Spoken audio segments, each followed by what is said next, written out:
Yeah. Like, I mean, fucking unbelievable. And it just didn't work. For one reason or another, it didn't work. And at the beginning, like, I remember that season 1, like, there was so much of the Glazers that we could blame. And season 2, like, there was injuries that we could blame. But now you're getting into season 3, and there's still tons of injuries. Don't get me wrong. When you look at the list of injuries for United, it's hilarious, like Chelsea from last year. But, like, nothing was changing. The substitutions weren't changing. The tactics weren't changing. The style of play wasn't changing. So I feel like, I don't know, I felt like this morning I was like driving into work. I was like, I feel like I just went through a breakup, like where we both know that it's best for us to see other people, but it doesn't change the fact that we share some really great memories. I texted Hen. I like went to get my coffee this morning, a quick trip. I drove, turned my car off, shut the garage, and sat in my car listening to like soccer news for like 25 minutes and just didn't move. I came back in my house at like 8:30.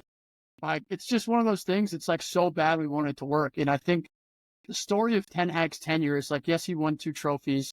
I don't necessarily think it's a failure, but I think when you break down his entire tenure, it was never consistency. It was like moments, right? It was Yeah. like Chelsea 4-1 at home, Anthony's winner against Barcelona, Kobe Maino's FA Cup final goal, like Amad Diallo to beat Liverpool. It was never consistency.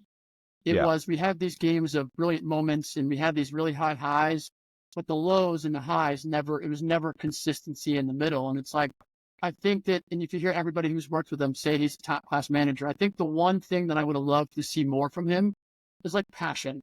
Like, because I think players feed off of that. And I'm not even talking yell and scream on the touchline, but like, he really is just such a boring guy.